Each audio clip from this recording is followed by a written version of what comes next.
Yo, what's good, YouTube? This is Jay from TNJ, and welcome back to the Montreal Expos franchise. We are up 2-1 here in the NLDS versus the mighty Braves, and in Game 1, we really thought we were in trouble, but the Expos have marched back and now lead 2-1 in an elimination game to move on to the NLCS. In Game 1, we lost 6-2, and it wasn't even close, to be honest with you. I think the Atlanta Braves offense exploded and did not look back. But in Game 2, we really took it to the Braves. In the early parts of the game, the Atlanta Braves ended up catching up and taking the lead, but then a big 8th inning ended up being the difference, where we scored 3 runs and ended up winning that one 7-5. And then in Game 3, it was the total opposite of the first 2 games. A pitcher's duel where Emmett Sheehan went 5 innings pitched, but the most impressive thing is Garrett Crochet came in 3 innings pitched, gave up no earned runs. He was amazing. Only gave up 1 hit in that inning, in those innings as well. So in Game 3, this is a battle of the opposite generations here. We have the Hall of Famer Clayton Kershaw, who signed a 1-year deal with the Braves, and then our top prospect as far as pitchers go, and Gary Shoemaker, who is technically still a rookie.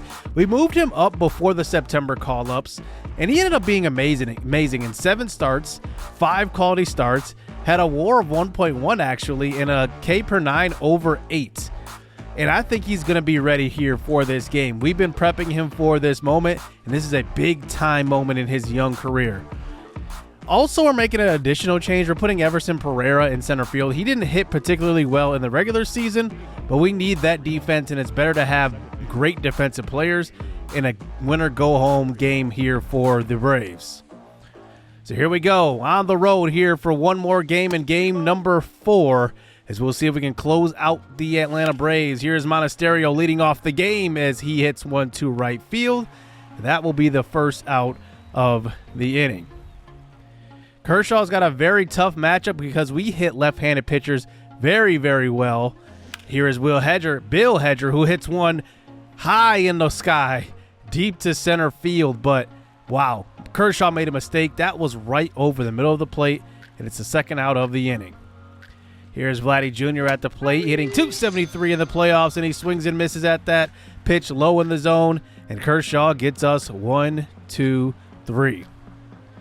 So here is our youngster on the mound here, facing Michael Harris to lead off this game, and he does hit one straight up the box, and that one will be a single to start out this game number 4, as we'll see if we can get a nice double play ball on the ground as we face Jared Kelenic to the plate. He's not hitting the ball well at all here in the playoffs, and Shoemaker walks him, and now they have runners on first and second with the struggling Ronald Acuna coming to the plate as he gets a 1-2 pitch. This one down in the dirt. It gets past Blake Sabol behind the dish, and it gets all the way back to the backstop, and both runners will advance. So a double play situation is definitely out of the question here. And now that brings up another pitch, 3-2 pitch. Ground ball up the middle, and it will score 1. There was the double play ball, and because of that wild pitch, the Braves take the 1-0 lead. That brings up Matt Olson here, hitting .421 here in the playoffs. Hard hit ball to the right side. That one will be corralled by Guerrero, and another run comes across. That one probably should have been the inning-ending play right there. Instead, the Braves take the 2-0 lead. But we're not done here in the first. Ozzie Albies comes to the plate. He walks. And Gary Shoemaker, 34 pitches in this inning, facing Austin Riley in a high heater, 98 mile an hour, and will get him looking. And we do get out of that long bottom of the first inning, and the Braves take the 2-0 lead. On to the top of the second here. Amac to the plate, the former Rookie of the Year. He hits one high, and that one is right to the center fielder, Michael Harris, for the first out of the inning. That brings up Joe Adell, who hits up at that 5 spot versus left-handed pitching. He's hitting particularly well here in the playoffs so far, and he gets fooled on that slider, and that one will be a swinging strike 3 as that brings up Cal Mitchell, who actually is struggling to get his bat going here in the playoffs. He hangs on one, an inside curveball, and that one will just be a chopper to second. So nothing doing here for the Expos through the first 6-7 batters of the game. Bottom 2. This is Sean Murphy at the plate. He's just looking on the outside. Curveball freezes Murphy, by the way, for his second K of the game. That brings up Bryce Eldridge. As you can see, that pitch count is already up at 51 pitches. And we're not even through the first 2 innings. This is a low pitch, hit well to the third baseman, A. Mack, and he will get that one. But that pitch count is something to keep an eye on here in the early parts of this game. Everson Pereira comes to the plate now. He starts for the first time here in the postseason. Inside pitch. This one is hit to right field, and it gets down over the glove of Ozzie Albies.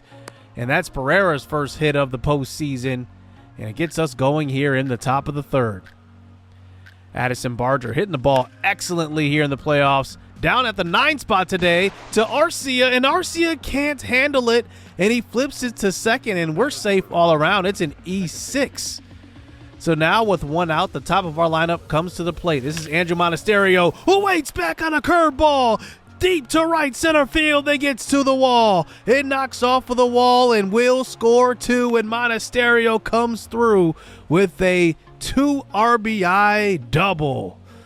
Monasterio taking over for the injured Whit Merrifield, who signed a 2-year deal essentially with the club. He does have a club option on that second year, but Monasterio, no problem, takes back over. And now we have a man in scoring position. Bill Hedger to the plate, hits a hard rocket up the middle, off of the back of Kershaw. It's caught by Albies in a double play ball. One of the most bizarre plays you'll see. A hard line drive off of his throwing shoulder, it looks like. And it's an out in a double play at that. And Kershaw remains in the game, by the way, as we enter the bottom of the third inning. What an ending to that one. Here's Harris back at the plate here for his second AB. Same thing as his first at-bat. A base hit up the middle. And now they have a runner on first base. And we got to get them down in this inning here. As that brings up Kellenic to the plate. It looks like they are trying to put on a hit and run here. So now, sidestep to the plate. 3-2 pitch now. The 70th pitch of the game will walk Jared Kellenic. So now, runners on first and second again. And Acuna to the plate now. He's hitless today, but hits one well to the right side. That is going to be a fly ball to Joe Adell, and it's going to be deep enough to move Michael Harris over to third. But now they have runners on the corners here, and a red-hot Matt Olson, who's already hit 2 home runs here in this series, by the way, as he faces Gary Shoemaker for the first time. Ground ball to third, over to second, over to first. It's a double play.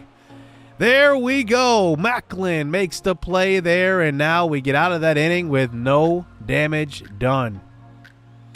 Top 4 now. Joe Adell to the plate, hitting in that 5 spot where he specializes versus left-handed pitchers. He hits one up the middle. That one is stopped by Kershaw, and he does get the out and gets the speedster Joe Adell. But look at this. Kershaw is down.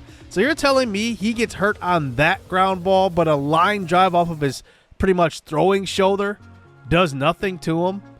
He remains in the game. Cal Mitchell to the plate now, hitting in that 6th spot. He is 0 for 1 and make it 0 for 2. A slow roller here to Ozzie Albies will be the 3rd out of the inning.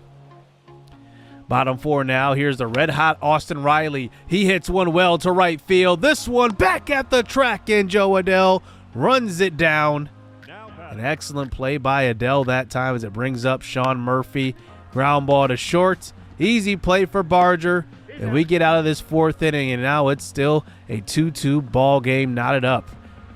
And now on to the bottom of the 5th inning. That pitch count is up at 104, and it shows Shoemaker starting to lose some gas as Eldridge, who hits in that 9 spot, gets a base hit. And at this point, we've seen the top of this order twice now, and we got to make a decision to pull Gary Shoemaker. It was a tough outing for him. This is a very good lineup that we're facing for the Braves. And I decide to go with Cody Bradford strictly because I know there are 2 lefties coming up that I really don't want to face a righty. So we go to Cody Bradford in a big-time spot here. As remember, during the regular season, he essentially got his spot taken by Shoemaker, and now he comes in here in the big spot, facing Harris, and the runner's on the move, and he goes to opposite field, right where the shortstop was. And look at this. The runner from first will come all the way around, and he will score as Eldridge was on the run on the pitch, and Harris just goes with the pitch and does drive in a run, and it's a 3-2 ball game. Runner on second now. Kalanick hits one to the right center gap. That gets all the way to the wall. Adele plays it off the wall and will drive in a run, and it's 4-2, and this inning is still not done. We have Acuna and Matt Olson coming to the plate, and Bradford gives up 2 straight hits. Acuna now swinging at a low circle changeup, and that one will be a swinging strike 3 as Acuna continues to struggle. That brings up an 0-for-2 Matt Olson, who belts one deep to left center field. This one's got carry, and Everson Pereira runs it down. That's exactly why you play your best defensive players. If that was anybody else playing in center field, that was a hit. But Everson Pereira covers a lot of ground out there in center field and probably saved another run on that one. Number 22. They bring in Garrett Whitlock here out of the bullpen to help them get to this Game 4 win here with a 2-run lead as we enter the top of the 8th inning. That brings up Pereira, who just made that really good catch there, and he hits a weak ground ball to third. Austin Riley with a nice throw over to Matt Olson for the first out of the inning. That brings up Blake Sabol, who has been quiet today, 0-for-2, and he did let that wild pitch go and allow 2 runs as well, and that one is a chopper, and it's right in front of the plate, and I don't know. That was a close play at first base, but I think Sabol may have beaten that out. If we take a closer look at this, we will challenge it, and we'll see Sabol's foot is down, and the ball is not there, so it looks like we should get the safe call from the blue, and it looks like it will be safe at first base. Addison Barger now up to the plate here with 1 out, and he swings and misses at the slurve. He is hitless today. In a tough spot, he can't come through. Andrew Monasterio, a 2 RBI double earlier, and now on a 3-2 pitch, goes up the middle. That one gets through the infield. Harris comes up throwing, and we do advance the runner over to third base. So now we got Sabol on third. We have Monasterio with a 2-hit game on first, and that brings up the hitless Bill Hedger. 1-1 pitch. He turns on this one deep to left field. It's down in the gap, and it will bounce over the wall. And now it is a 3-4 ball game off of the bat of the Rookie of the Year. He has still yet to get going, but maybe that does here in the playoffs. As they face Guerrero Jr., they want no parts of him. A smart move because that brings up Augustus Macklin, who has struggled here in the playoffs, hitting below 200. We'll see if he can come through. 1-1 pitch, low in the zone, and Macklin comes through. It's a single to left center. That one will score too, and the Expos take the 5-4 lead. Augustus Macklin, last year's Rookie of the Year, comes through despite hitting very, very poorly in the regular season and in the playoffs. He comes through in a big clutch moment. A 5-4 lead here for the Expos, and the Braves go to Reynaldo Lopez to get them out of this inning. Now with runners on the corners, it brings up Joe Adele. High pitch, and he cannot come through. A high fly ball to left field. Kellenick's under that one, and the Braves find themselves down by 1 going into the final 6 frames of this game.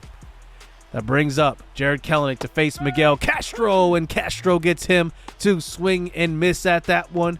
As that brings up Acuna, still hitless in this game, and he has struggled here in this series. Chopper to second, make it a 0-for-4 day for Acuna, and that could come back to bite him because Acuna needs to step up here in the playoffs. But that brings up Matt Olson, who excels at hitting versus right-handed pitching. So I have to make a move here. I look at the difference between, Matt Olson's right-handed pitching and left-handed pitching stats, and I think that we need to just take advantage here. So we go to the lefty, Jamal Watson, to possibly get us a 4-out save in this one to push us to the NLCS. And he has a tough first matchup here versus the slugger Matt Olson, lefty on lefty.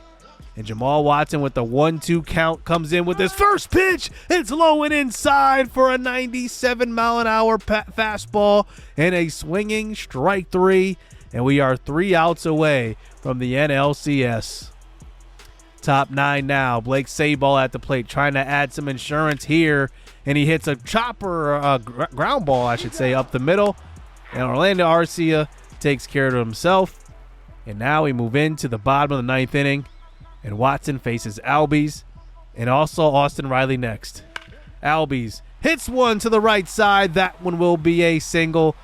We shift our whole defense to the left side, and then he goes to the right side. What's new is now they have a runner on first base here. And looking at the lineup they have coming up, Austin Riley, a right-handed hitter. They also have Sean Murphy, a right-handed hitter, and Orlando Arcia, a right-handed hitter. So we need to go to our bullpen and bring in Elvis Peguero, who just gives us a better matchup on the mound. We just need to take advantage of this because they have some tough hitters coming to the plate, starting with Austin Riley, who is 0 for 3 today. And that's going to be ball 4. We've seen this story before. So many base runners allowed here in this game here for the Expos. And now that brings up Sean Murphy. A fly ball, short center field. It's run down. Monasterio with the play. Over the shoulder. And look at the ground that he covered. We had the outfield playing deep, and Monasterio makes the play. And now that brings up the man that could end this game at the plate, Orlando Arcia, and he will go down. It's an outside called fastball, strike 3. And look at that, right over the middle of the plate, in my opinion. Is now that brings up Bryce Eldridge, the rookie, to the plate. 1-2 pitch. That one in the zone, and Peguero knows it. He has words for the umpire right there. I completely agree with them. That should have been a called strike 3. The at-bat continues. 2-2 pitch. Fly ball. Foul territory. Augustus Macklin sends us to the NLCS. What an ending to this game. A big 8th inning here for the Expos. And we will take care of the Braves in 4 games. Incredible comeback here in this series. We lose game 1, win 3 straight. Wow. What a series here for the Expos. We move on, and we, remember, had the best record in the NL, so we will host the NLCS as well. But Monasterio came through in a big way. It's hard to imagine that Monasterio would probably be our MVP of that game. I just had no idea, that he even had it in him, to be honest with you. Well, in the AL, we see that the Minnesota Timberwolves, wow. Minnesota Twins move on. They sweep the Yankees, and the Baltimore Orioles also sweep the Rangers. So the Rangers will not go for their fourth straight World Series. And then on the NL side, the Dodgers take care of the Cubs. They win 3-1 in their series. So we will face the LA Dodgers in the NLDS. And they are still star-studded. Ohtani, Bobby Miller, Mookie Betts. Now Bo Bichette they signed as well. Not only that, just remember we acquired Emmett Sheehan from them, and we ended up trading them Christian Walker. So they have so many stars on this team. And this is going to be the toughest battle we're going to have here in the playoffs, probably on either side. Even if we make it to the World Series, this is going to be probably the toughest team we will have to face top to bottom.